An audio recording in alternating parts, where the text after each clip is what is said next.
Happy fall, everybody. Welcome to my book vlog for the month of September. I'm going to talk about, actually, I read a lot of books. Well, I started to read a lot of books this month, and I actually finished a few too, so let's talk about them. To start things off, it's probably be really boring for everybody. I've been reading a bunch of textbooks since I'm going back to school, and each one talks about a different aspect of teaching literature and also teacher research as well. So I've been delving more into those, but they talk mainly about teaching literature courses as well as literature workshops. One of my favorites is teaching literature, and this is something I eventually would like to do. So if anybody's interested in teaching literature or learning more about it at the college level, then go ahead and check this book out. I think they have it on used or thriftbooks.com right now. So also this Why Literature is a good one as well if you're interested in eventually teaching literature, and talks about the value of reading, which, you know, I'm sure we all appreciate since we're all here doing booktube, reading books and doing book blogs and vlogs like me. Moving on, I am so excited that I finished Bone Houses. It took me such a long time, but I eventually did it, and I really am happy with the result. It did take me a while to read it, mainly because there were just other books I wanted to read at the time.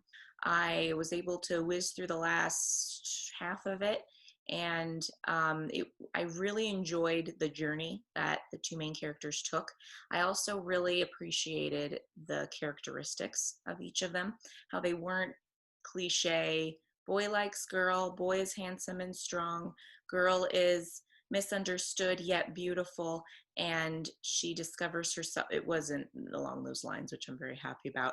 She was pretty fierce. She was a gravedigger of all things. She wasn't the prettiest person, which I appreciated, and he was brave when he had to be, but he didn't come off as brave just as a natural characteristic. He was a map maker. He was scholarly. He liked to learn things. He also had a weakness, a physical weakness, where the pain flared up in his shoulder, and so it made him hard for him to fight when the need came, but he did, despite his infirmity. So I really liked that the author included those flaws in those characters, and really the thought process of each character. She focused a chapter on each one, rotatingly, and I think it was very smart storytelling, because we got to know the characters a little more that way without delving too much into their heads and without standing back from them enough where it's just an omniscience that we know everything. It was nice when it was focused. So I really liked this one. It's really cheesy to describe how, you know, the dead's rising and this is the issue they have to deal with. There are also other issues that they address, which I liked. I like in any fantasy. So I turned it back into the library. So here it is. I really love the cover work, as you can see. It is beautiful, which is what drew me to it initially, and it turned out to be a pretty fun story. So I also finished The Lady and the Highwayman. You can read my Goodreads review as well as my review on my blog. I am not one really for proper romances in the cliche sense. A lot of modern day authors write them more in the Regency era, just trying to be Jane Austen-esque, which is fine. I mean, I have a lot of friends that appreciate those. However, a lot of them come out as kind of cliche to me and predictable.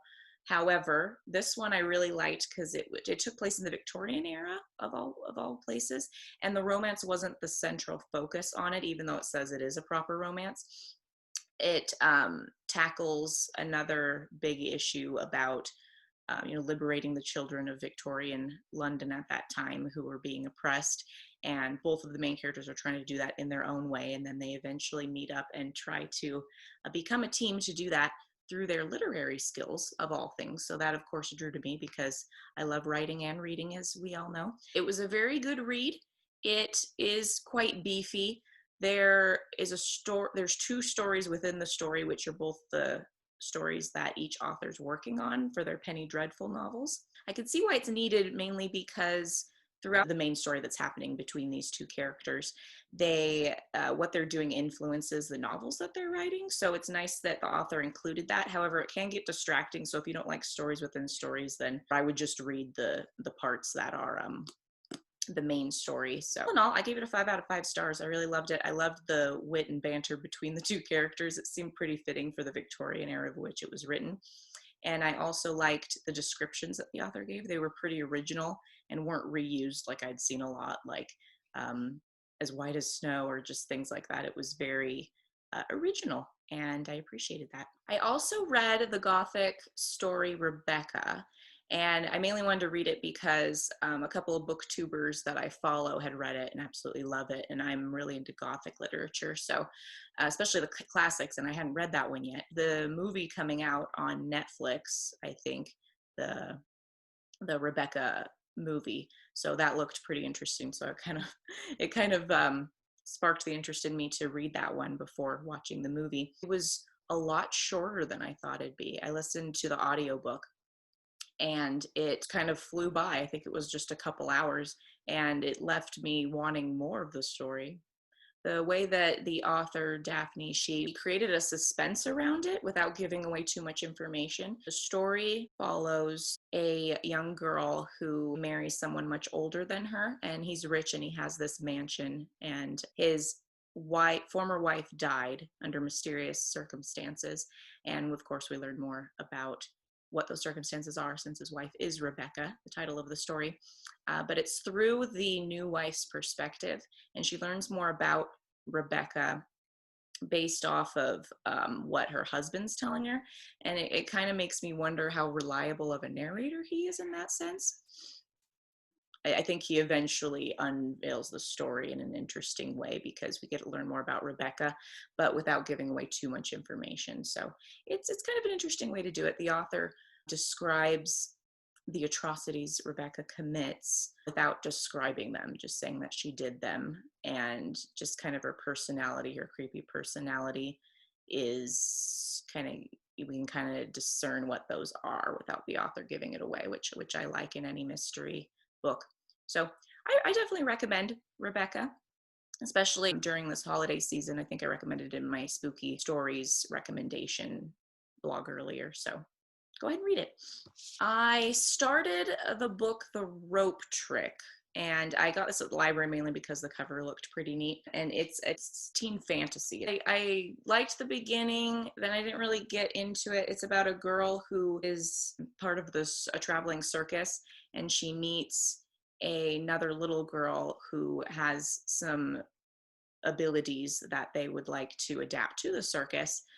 However, there was kind of more of a mystery of who this girl is. I didn't really feel like the story was going anywhere, really. I mean, I'm only 20 pages in, so it's kind of a slow start. I'm DNFing it for now, mainly because there's other books I want to read. So I'm just putting it on hold right now until I get kind of my Halloween-y story books out of the way. So, but in the meantime, it's an interesting concept, the story. I mean, I always like circus-y story. I'll probably pick it up later. To get into the Halloween-y season, I'm also reading All Hallows Eve collection of a timeless romance anthology. 6 proper romance novellas in a single anthology. And this is kind of an older one, but I found it on Goodreads. I like Sarah Eden. She's the one who wrote this. I like where the story's going so far. I mean, the one I'm reading, I'm only in the first novella, the of Ghosts and Gardens, and it's pretty good. I like the 2 characters. I like their chemistry. I like the ghost that's kind of in the background. It's not really the driving force, which could be a disappointment. I don't know yet. It does say romance, so it's probably not the main plot. It kind of gives it a more spooky element, which I like. So I'm looking forward to reading more of this one.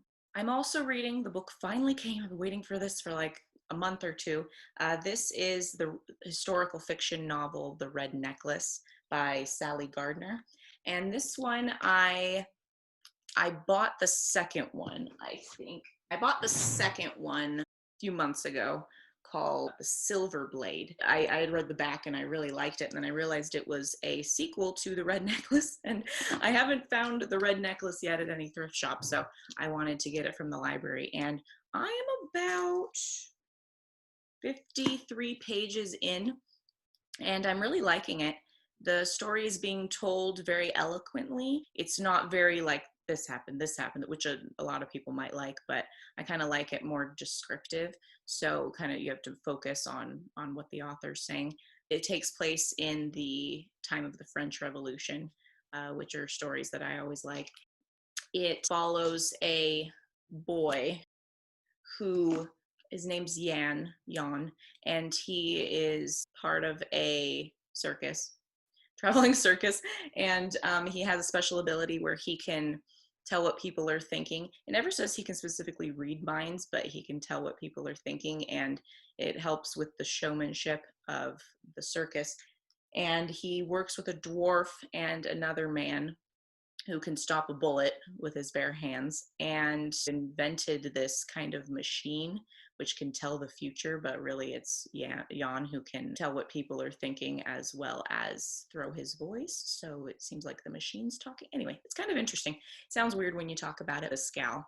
Her name is Saito, short for something girly. She has recently come back from a convent. Her father's kind of ashamed of her because she's plain looking and she walks with a limp, and she's just not the epitome of what a beautiful daughter should be, I guess, which is really sad. There's this mysterious, creepy, dark count that wanted to bring her back for some reason, probably for nefarious purposes. And it was this night when the circus is performing at their house, and then something goes amiss because of the count. There's a death that occurs. So she helps the other circus people escape, and that's as far as I've gotten to. So we'll see what happens. It seems that the French Revolution has been predicted, and all of this aristocracy are kind of getting a little fearful because of this prediction that was made. So I don't know. We'll see what happens. I'm really excited to finish this one and start on the second one. I've also started Without the Mask, and this one's by Charlie Bird. It's a nonfiction account, kind of a memoir about the mascot for BYU, and he is a member of the Church of Jesus Christ of Latter-day Saints, which is the church I belong to, and I found it at our church bookstore, and it just came out, and it's one of the best sellers right now. It is about his struggle with finding acceptance in the religion because of his homosexuality, and the way his account is told is it's very personal and very spiritual, and he bears his testimony about who he is, who Jesus is to him, and how he is loved as a child of God, very eloquently. And it's very stirring, and I look forward to reading more of it. I'm about 50 or so pages into it. It's a shorter book, but it talks about his journey as he continues to find out who he is. And there's a few quotes I really like from it. He talks about the passage that really hit home with me so far is when he's at the temple and he's praying to God to try and figure out why he is the way that he is. He kind of changes his prayers, how for years he prays for God to fix him so that he's not gay anymore. But in this one, he prayed more for the strength to figure out why he was. And I really like the passage here. It says, "For years I've been pleading with the Lord to change me, to fix me. I had faith in the healing power of Jesus Christ, and I had thought changing my orientation was the only way to be whole. Here, however, as I communed with the Lord in his holy house, I finally understood. Christ's atonement wasn't there to alter my orientation. It was there to heal my heart." He talks about the application of using Christ's love to help him accept who he is and how he feels. And I think that was really powerful.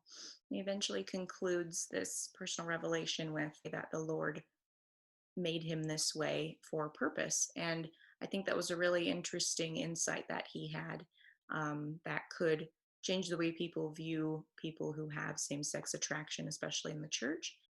I really like how he continues to tie everything to his faith in God. Yeah, we'll see where this book goes. All right, so those are all the books I wanted to discuss today.